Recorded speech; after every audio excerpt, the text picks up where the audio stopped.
Well, this is kind of the end of the trail here, but I'm going to answer this. Mansions aren't really worth anything. I mean, like, I know that people think that. They think, oh, it's worth all this money.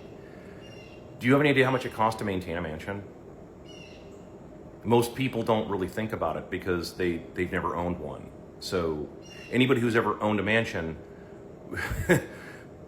okay, they usually try to sell it pretty quickly once they figure out how much it actually costs to maintain such a property.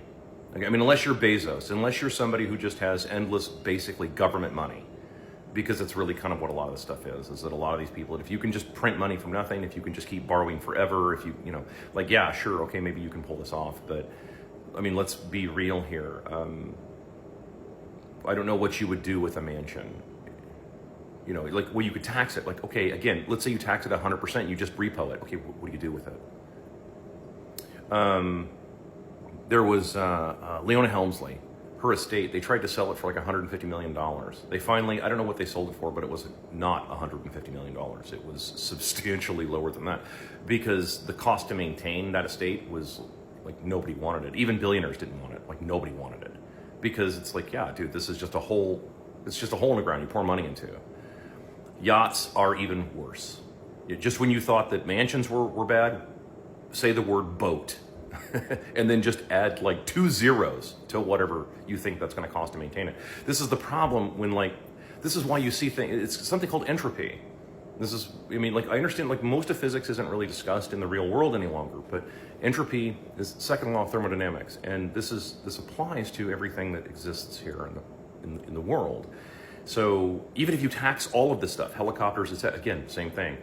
The cost to maintain all of that stuff is, you wouldn't do it.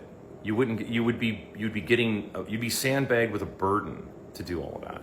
Okay, well, what about their companies? You know, we could take away the means of production. Okay, then who runs the means of production? Yeah, see, most people who respond, it's like, oh, we can have the state do it. No, you get the Soviet Union, and which is the same exact problem you have right now. It really is. Like, no, it's all evil corporations now. It's the same people. They're the same people. The giant mega corporations, the giant state, it's the same. The mentality is the same. It's people who want to be in management. They never want to do any labor. Okay, that's the problem. And running a business successfully and profitably is a lot of work. Ask anybody who runs a business successfully and profitably, and they will tell you it is an enormous. If they could only work 40 hours a week, that would be wonderful. No, it's pretty much for them, it's 24/7. It's like nonstop. It's an enormous amount of work, which is why most people don't do it. We just talked about this yesterday in another video I did. I didn't know it was a live stream, and I pointed this out. How many people, business owners, when someone says, hey, I want to buy your company, they're like, great, here, write a check, take it, go. Yeah, it's not because it's profitable. It's because, dude, it's a ton of work for the amount of money they're making. So there's no incentive. It's the incentive. That's why I mentioned this yesterday. Like, the incentive structure, you only have so much that you can do. You can either inspire people, which is leading by example, and nobody wants to do that, from what I can tell, or very few. Very few people are willing to do that. So you can inspire people, or you can threaten them. Okay, or you can, or the theory of so-called capitalism, if you want to call it that, is indebt them. You just get them into a bunch of debt and then tell them, oh my gosh, you're a horrible person if you don't pay this endless debt, and then you just work the system to where they have to always be in debt. And so they're always owing something, or they're always owing taxes, and on and on and on. Like, this is just kind of how this game is played. I've spent years trying to explain a lot of this stuff to people. I don't think anybody really understands it because it requires really kind of it requires, I think, a better knowledge of the world in which everybody lives. And there's so many folks that have grown up where you're born into the middle of a movie and you just show up, right? One day you're born and you're just here. Okay, I mean, for better or for worse, you're here, planet Earth, welcome. And you rely on the people around you to bring you up to speed with what's actually going on. You're assuming they paid attention to anything. You're assuming they didn't fall asleep in the movie. You're assuming that they know what's going on. You're assuming that they have your best interest in mind. That includes your parents.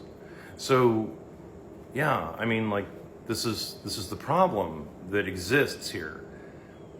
So what I'm explaining is like, yeah, dude, you can do this stuff for a while, but if you, what ends up happening, like with the French Revolution, is it starts off with, well, we think the farmers, for example, should pay 30%, and the farmers go, hold on, all right, like, okay, so what are you gonna do? What are you gonna pay? Well, nothing. Okay, so you want us to just keep feeding you? Like, no, we're not gonna do that. We're not just gonna keep feeding you. Why would we? Like, you understand? Like, this is the problem. Like, well, how do you conquer human greed, dude? There is no way around human nature. You have to work with it. That's your best bet. And the only way you work with human nature is through inspiration. That borders, culture, borders, etc. This is why some cultures are more successful than others. That's just reality. Some borders or cultures create a border, is how that works. And they say, hey, we're going to do our thing over here, and we're going to leave everybody alone.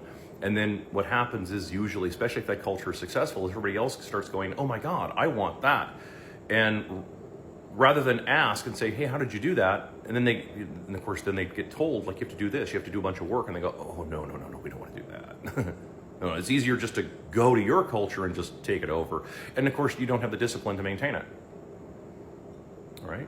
That's happening all over the U.S. right now, across lots of sectors. There's a bunch of people going into not just into sectors of the economy that have no clue what they're doing. I use truck driving as a great example of this. Look at how many truck drivers out there right now. Look at all the carnage on the roads.